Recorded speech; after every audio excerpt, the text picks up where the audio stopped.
Hello and welcome दोस्तों, मेरा नाम है करण और आप सभी लोगों का ट्रेड सॉल्यूशंस के इस यूट्यूब चैनल के ऊपर स्वागत है। फ्यूचर्स एंड ऑप्शंस के मास्टर क्लास के आज के 7th क्लास में हम जिस टॉपिक के ऊपर डिस्कशन करेंगे वो एक बहुत ही ज्यादा इंटरेस्टिंग टॉपिक है और वो टॉपिक है एक्सपायरी का।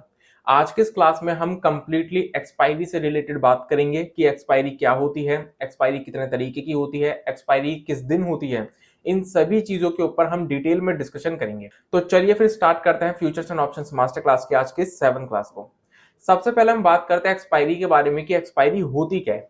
अब एक्सपायरी के बारे में अगर हम बात करें और एक्सपायरी को अगर मैं आप लोगों को एक बहुत सिंपल टर्म्स में समझाऊं, डेली लाइफ के टर्म्स में समझाऊं, तो डेली लाइफ में आप जो प्रोडक्ट्स को यूज करते हो, आप उन प्रोडक्ट्स के ऊपर भी देखते होगे कि हमें एक एक्सपायरी डेट देखने को मिलती है। चाहे आप कोई खाने का प्रोडक्ट इस्तेमाल करते हो, चाहे आप दवाइयां इस्तेमाल करते हो, हर प्रोडक्ट पे आप लोगों को एक एक्सपायरी डेट देखने को मिलती होगी।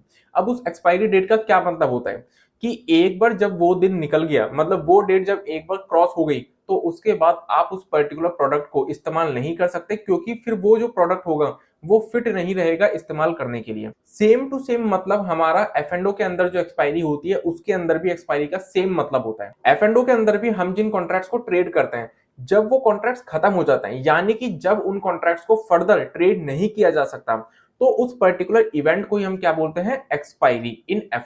तो एक्सपायरी का मतलब सिंपल टर्म्स में यही होता है कि एफ के अंदर हम जिन कॉन्ट्रैक्ट्स को ट्रेड कर रहे हैं, जब वो कॉन्ट्रैक्ट्स खत्म हो जाएंगे, यानी कि आप उन कॉन्ट्रैक्ट्स के अंदर फर्दर ट्रेड नहीं कर सकते, तो उस पर्टिकुलर इवेंट को ही एफ के अंदर बोला जाता है एक्सपायरी।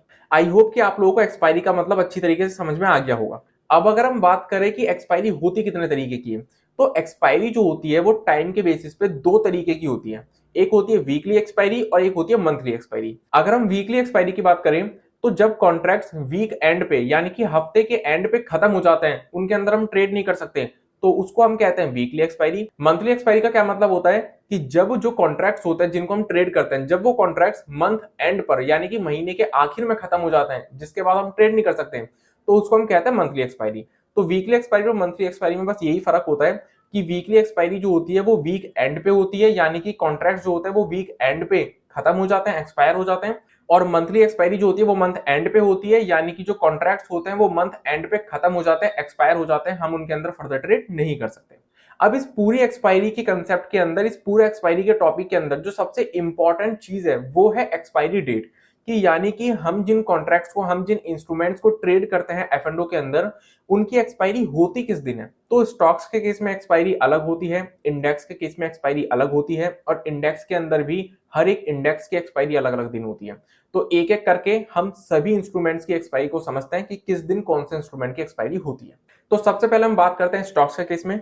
स्टॉक्स के केस में हमेशा एक चीज का ध्यान रखना है कि स्टॉक्स के केस में चाहे फ्यूचर्स हो चाहे ऑप्शंस हो, कभी भी हमें स्टॉक्स के केस में वीकली एक्सपायरी देखने को नहीं मिलेगी। स्टॉक्स के केस में हमेशा फ्यूचर्स के अंदर भी और ऑप्शंस के अंदर भी जो एक्सपायरी होती है वो मंथली एक्सपायरी ही होती है।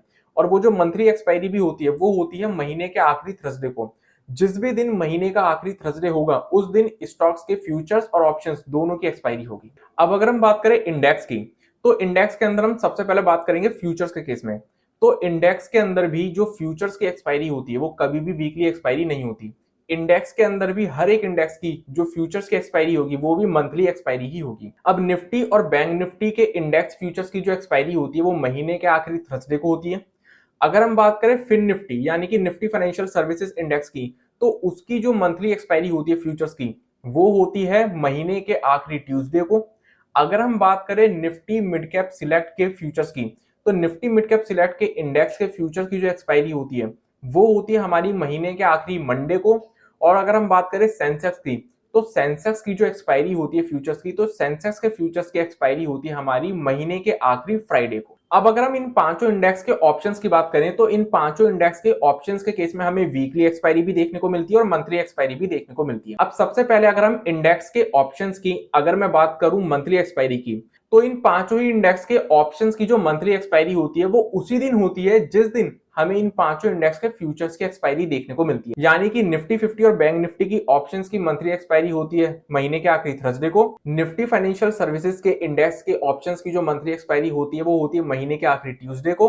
निफ्टी मिड कैप सिलेक्ट के इंडेक्स के ऑप्शंस की जो मंथली एक्सपायरी होती है वो होती है महीने के आखिरी मंडे को। और सेंसेक्स इंडेक्स के ऑप्शंस की जो मंथली एक्सपायरी होती है वो होती है महीने के आखिरी फ्राइडे को।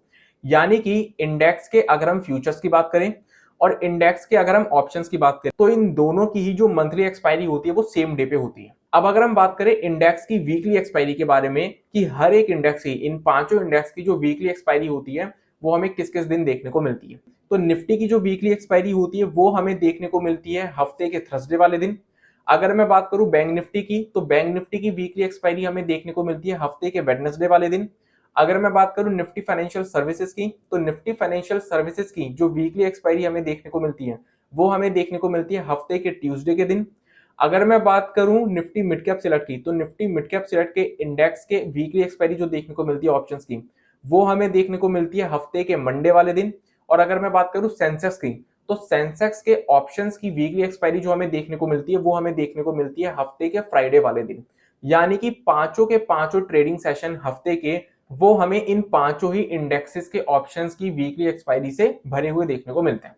अब एक्सपायरी डेट से रिलेटेड एक और बहुत इंपॉर्टेंट चीज आप लोगों को समझनी जरूरी है, और वो क्या, अगर मान लो जिस दिन एक्सपायरी है उस दिन कोई ट्रेडिंग हॉलीडे होता है, तो उस दिन तो मार्केट बंद है, तो उस दिन तो एक्सपायरी होगी नहीं कॉन्ट्रैक्ट्स की, तो फिर एक्सपायरी किस दिन होगी।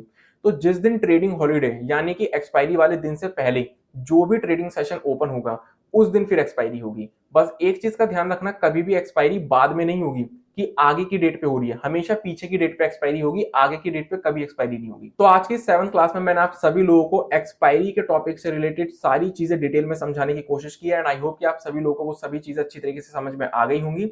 लेकिन अगर आप लोगों को फिर भी कोई भी डाउट होता है तो आप हमें कमेंट सेक्शन में कमेंट करके पूछ सकते हैं। तो इसी के साथ फ्यूचर्स एंड ऑप्शंस की मास्टर क्लास के आज की 7th क्लास को मैं यहीं पर कंप्लीट करता हूं। तो मिलते हैं नेक्स्ट क्लास में, तब तक के लिए स्टे सेफ, स्टे हेल्दी।